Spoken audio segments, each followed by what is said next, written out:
Marvel Thor की कहानी खत्म करना चाहता है, पर बहुत ही एपिक तरीके से। तो मार्वल स्टूडियोज ने फैन के थॉर लव एंड थंडर की शिकायत को ध्यान में रखते हुए यह किया है कि वो क्रिस हेम्सवर्थ के थॉर को प्रॉपर सेंड ऑफ देंगे अवेंजर्स डूम्सडे और अवेंजर्स सीक्रेट वॉर में। जिसके साथ साथ यहाँ बात हो रही है थॉर को लोकी से मिलवाने की, जहाँ new Avengers volume 2 issue 32 comic book को इंस्पिरेशन की तरह यूज किया जाएगा। तो थॉर की इन्फिनिटी वॉर वाली एंट्री थॉर के बेस्ट मोमेंट की लिस्ट में सेकंड नंबर पर आ जाएगी। पर पहले न्यू अवेंजर्स इशू 32 में ऐसा क्या हुआ था, जहाँ थॉर और हाइपेरियन मल्टीवर्सल अवेंजर की टीम लेकर बहुत मुश्किल से अपने साथियों को खोते हुए पहुंचते हैं बियॉन्डर्स के गेट पर, जहां बियॉन्डर अपने में से 2 को भेजता है और थॉर हाइपेरियन अपने साथी अवेंजर्स के साथ मिलकर उन दोनों को हरा देते हैं। जहां थॉर अपनी एक हाथ खो देता है, हाइपेरियन अपनी आंखें खो देता है और बाकी सभी अवेंजर्स मारे जाते हैं। पर तभी बियॉन्डर्स पूरी एक आर्मी भेजता है, जिससे थॉर और हाइपेरियन भिड़ने जाते हैं और मारे जाते हैं। तो अवेंजर्स डूम्सडे की सबसे बड़ी मुसीबत है मल्टीवर्स की बर्बादी, जो कि हो रहा है इनकर्जन के थ्रू। तो इनकर्जन के प्रॉब्लम से डील करने के लिए अवेंजर्स 2 ग्रुप में बटेंगे। एक ग्रुप अर्थ पर रहकर इनकर्जन रोकने में लगा रहेगा और दूसरा ग्रुप निकल जाएगा इनकर्जन की जड़ ढूंढने कि यह सब हो क्यों रहा है। और इस थ्योरी में हमारा मेन फोकस दूसरे अवेंजर की टीम पर ही होगा, जो निकल गए हैं कॉमिक सुपर हीरोज के साथ इनकर्जन की जड़ को ढूंढने। वहीं सैम अर्थ पर अवेंजर्स को असेंबल करने में लगा है। अब इनकर्जन की जड़ ढूंढने के लिए जो हैवी हिटर चाहिए, उनमें सबसे पहले नाम आता है थॉर का, जो कि यूनिवर्स में उनकी मदद कर रहा है, जो कि खुद को नहीं बचा सकता। अब अगर यूनिवर्स खतरे में होगा तो सबसे पहले अगर किसी को पता चलेगा तो वो है थॉर, क्योंकि थॉर के साथ गॉर की बेटी लव है, जिसको जिंदा इटर्निटी ने किया और उसके पास इटर्निटी के भी कुछ पावर्स है। अब इटर्निटी बेसिकली वो यूनिवर्स ही है जिसमें पावर्स यूनिवर्स की सारी कहानी चल रही है। तो अगर इनकर्जन हो रहा है तो सबसे पहले कोई सफर करेगा तो वो होगी इटर्निटी या उसकी अंश से बनी हुई लव। अब थॉर ने लव की जिम्मेदारी ली है, तो उसकी प्रॉब्लम का सोल्यूशन निकालने के लिए वह भी एक जर्नी पर निकलेगा, जहाँ वो न्यू गार्डियन की टीम से भी मिलेगा, जो कि फाइला की प्रॉब्लम का सोल्यूशन निकालने के लिए निकले होंगे, क्योंकि रिसेंट टाइम्स में उसकी पावर ठीक से काम नहीं कर रही, जबकि उसके पास कॉमिक्स पावर्स है। यहीं पर थॉर को पता चलेगा कि कॉमिक्स बैलेंस इस यूनिवर्स का हिल रहा है। फिर ये दोनों टीम अप करके इस यूनिवर्स की प्रॉब्लम की जड़ तक पहुंचने के रास्ते में जाएंगे, जो कि इनको डायरेक्ट यग्drasil के पास ले जाएगी, जहां डॉक्टर डूम अपनी आर्मी के साथ थॉर कॉप से लड़ रहा होगा, क्योंकि डॉक्टर डूम भी अपने प्लान के आखिरी पड़ाव पर होगा, जहां उसके प्लान के लिए सबसे बड़ी रुकावट होगी लोकी। और यहीं पर हम देखेंगे थॉर कॉप्स के साथ बाकी हीरोज भी हैं, जो कि अपने लीडर को फॉलो करते हुए यहाँ तक पहुंचे हैं। हमें यहाँ मल्टीवर्स के अलग अलग यूनिवर्स के थॉर को दिखाया जाएगा, जैसे through, old king Thor, Phoenix Thor, ultimate Thor, बेटा रेबेल और शायद किसी दूसरे यूनिवर्स की जेन फॉस्टर भी। थॉर भी इस फाइट का हिस्सा बनेगा और डॉक्टर डूम के लिए वह एक बहुत बड़ा खतरा बन रहा होगा, जो अपने अटैक से डॉक्टर डूम की आर्मी को धूल चटा रहा होगा। जैसे ही डॉक्टर डूम इस बात को समझेगा इस थॉर के लिए उसके डूम बॉट काफी नहीं है, तो वो खुद लड़ने आ जाएगा और आते ही थॉर के स्टॉर्म ब्रेकर से ही उसके हाथ काट देगा। पर तभी थॉर गॉब्स की एक झुंड आकर थॉर को कवर देगी, जहाँ ओल्ड किंग थॉर अपना मेटल हाथ बढ़ाते हुए कहेगा, हाथ कटना तो एक वॉरियर थॉर की निशानी है। अभी जंग खत्म नहीं हुई और हमें किसी भी कीमत पर मल्टीवर्स को संभाले हुए लोकी को बचाना होगा, क्योंकि वही हमारी आखिरी उम्मीद है। लोकी का नाम सुनते ही थॉर शॉक हो जाएगा, क्योंकि उसे तो कोई आइडिया ही नहीं था कि यग्drasil के पीछे लोकी है, जो कि मल्टीवर्स को बचा रहा है। थॉर अपने एक हाथ से स्टॉर्म ब्रेकर को समन करेगा और तभी उसका ध्यान जाएगा यग्drasil के क्रैक पर, जहाँ उसे लोकी देखेगा, जो कि अपनी आंखों से उसे इशारा करेगा। अब थॉर का मूड चेंज हो चुका है। थॉर ने इन्फिनिटी वॉर के दौरान थानोस से भिड़ते हुए अपने भाई को खोया था। वो भाई जो पहले से बदल चुका था, एक बेहतर एस्गार्डियन बन चुका था, पर अब एक मौका है अपने भाई को बचाने का।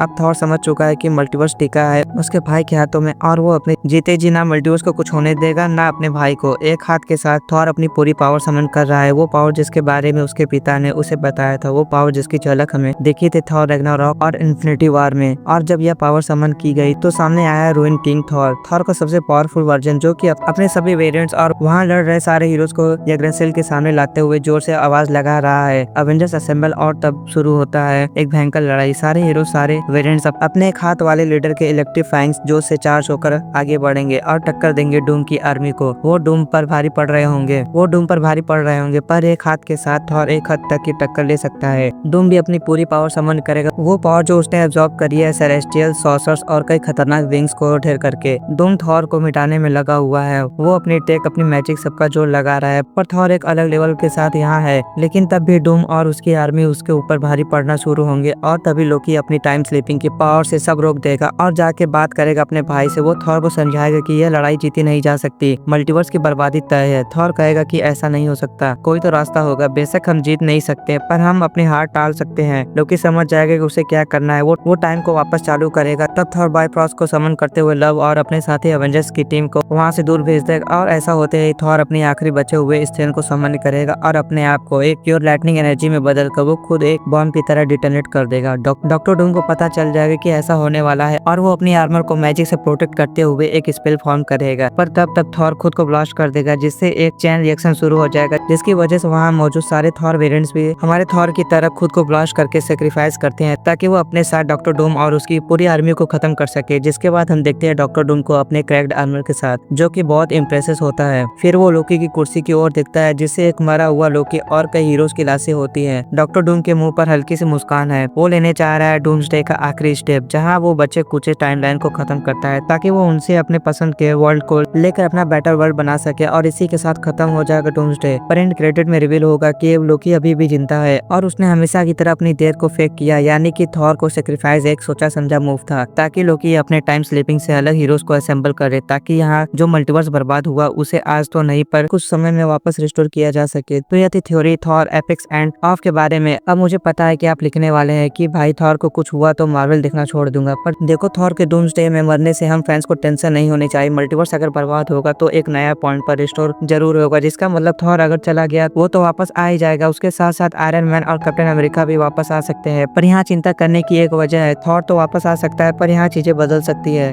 थॉर एक ऑसम कैरेक्टर है, थॉर से वो एपिकनेस वाली वाइब हमेशा आती है, चाहे बात करें रैग्नारॉक की या इन्फिनिटी वॉर की। थॉर ऑसम है। अभी आपका क्या कहना है? आपके हिसाब से थॉर की मल्टीवर्सल अवेंजर्स की टीम में कौन कौन हो सकते हैं? थॉर और लोकी का इंटरेक्शन कितना इमोशनल होने वाला है? हमें कमेंट सेक्शन में जरूर बताना। वीडियो अच्छी लगी हो तो वीडियो को लाइक, चैनल सब्सक्राइब जरूर करें।